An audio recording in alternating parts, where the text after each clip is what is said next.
We have some Gate Guardian action for you. We also have some Monarchs and Mayakashi good stuff.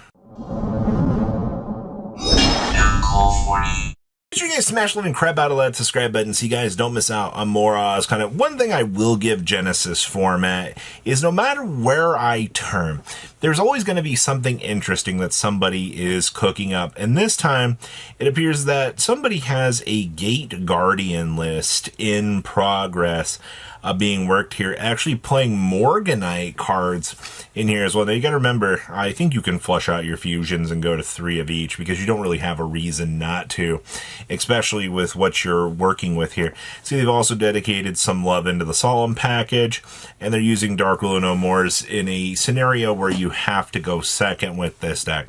I love the concept behind this. I think there's a lot to really kind of be discussed here with, you know, building something like Gate Guardian, but there definitely could be a more optimized choices. But I will also tell you, terraforming, getting into your field spell, is something that unfortunately might need the point dedication towards. So interesting. We also have, we have more interesting love for Monarchs. And as you can see, we are dedicating some heavy points into the evenly match just to kind of give us something going second, because Monarch's very much a deck that you're going to feel kind of behind in a lot of the matchups that you're choosing to play. There's not really much I feel like you can do about that, all things considered. I want to be more optimistic and be like, you know, Monarchs could really try, but, you know, you're going to run into some issues. We are playing only a singular copy of Domain. Domain is a powerful card in this format, but I don't think it's, you know, game over. It's very apparent that, you know, walking, talking floodgates are not something that Konami really wants this format to have, but traditionally, I mean, you got to have something like this in order to kind of allow Monarchs to play the game, especially, you know, if you're cutting out the extra deck and all of that extra fat. So, interesting choice. We also do see, oh boy, Mayakashi. So you do get to see here that Card of Safe Return is one of the major choices that this deck is choosing to play. You know, if you can get the Mayakashi stuff established, you're able to start this entire process of drawing a crap ton of cards. And that's really cool. I mean, but the trade-off is you still have to play a bunch of, you know, cards that you could brick on. And that's one thing that I don't know if I'm super set on a build like this existing within this format, because the consistency pieces that you have to hit and you have to actually have go in your favor feel like they have to be kind of astronomical at this point. So I think that's something you've kind of got to consider when you're looking at this deck. But interesting concept.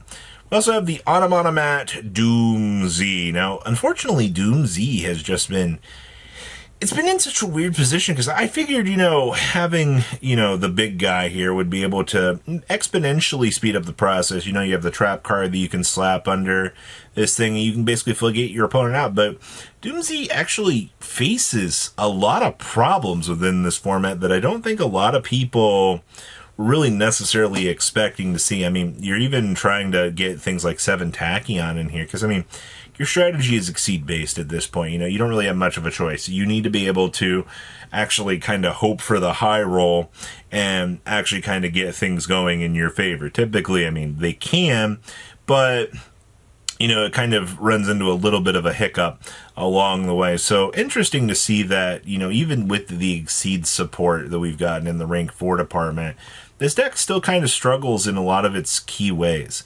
Next up, we have Blackwings here. Oh boy, I do see that we get to do some rank up shenanigans in here. It's interesting to see what Blackwings kind of got on the table in this format, especially this was labeled as a Blackwing FTK deck, but there's no notes, so I'm not entirely sure if this is the most consistent way to go about it. But I'm sure at any time that, you know, you've got an FTK present or the ability to try to cheese the opponent, you know, are you going to feel super good about yourself? I mean, realistically, possibly so. I also love, like, you can tell that people just shove a couple of cards within their side deck and they're like, all right, job's done, you know, I've achieved the results that I came to do. It's not gonna lie, it's a little bit interesting to see the choices that people are slamming on the table. But outside of that, point dedication to the lure is definitely interesting. Next up, we have Goaty of the Deep Beyond. The entire emphasis for this list, the cover card is Fish, which is hilarious. I do see that we are playing the Hoppier Squadron in this list. Actually, interesting choice to see the Hoppier Squadron being a card, because I mean, this is a free beam out that immediately toggles you into another synchro monster, which is not too terrible. You're also going with we're going with 2 Fishborgs in here. We've also got the Ice Jades present to toggle up into the bigger synchro monsters as need be. I figured this deck would be something that'd be very fun in Genesys, you know, something that you would be off of the wall excited to test out. But the problem kind of remains here that, you know, we're just in a weird place with Genesys. Kind of, you know what the top decks are. You know, your experimentation room's a little bit off. Oh, holy true Draco, Batman. So remember, floodgates are bad, okay? So you only get so much room to play certain things. I see that we are playing Pot of Dualities in here, which is definitely a very, very strong case to kind of get set up. We are playing...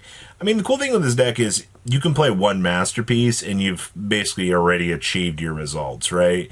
The only thing that is really iffy about this is like how this deck just chooses to play out. Also, you are playing double Morganite in here for the double draw.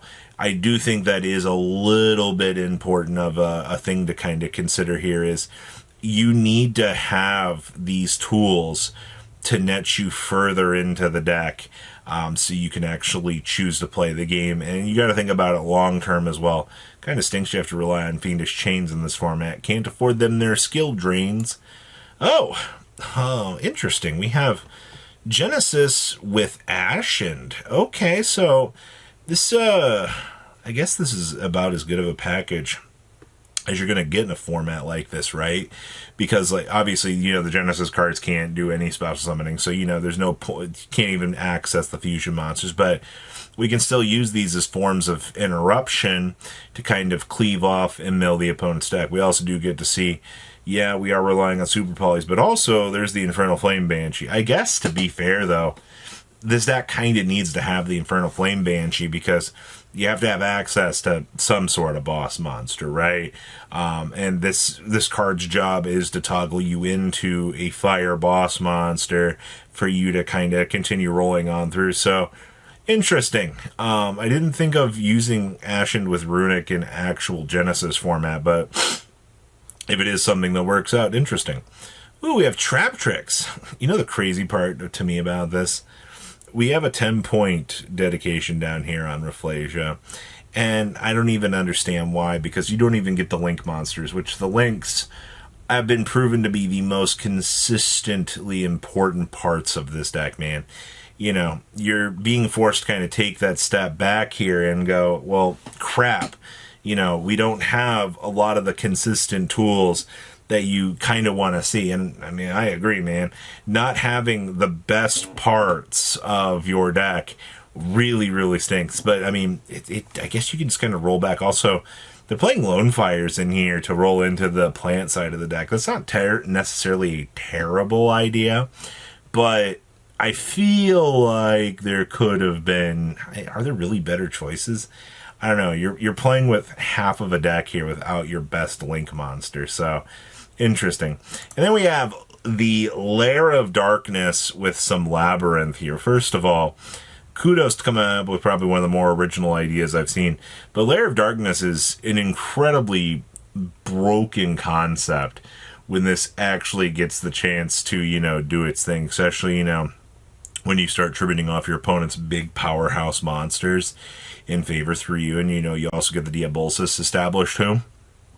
It actually ends up being a pretty interesting and grindy concept for your opponent to have to deal with. So I actually like that. Also, I actually have a lot of good trap stuff here too. So, what do you guys think about these cool decks? Please leave a comment down below. Tell me what you guys think. And I'll see your beautiful faces back here in day, guys. Patrons! Thank you.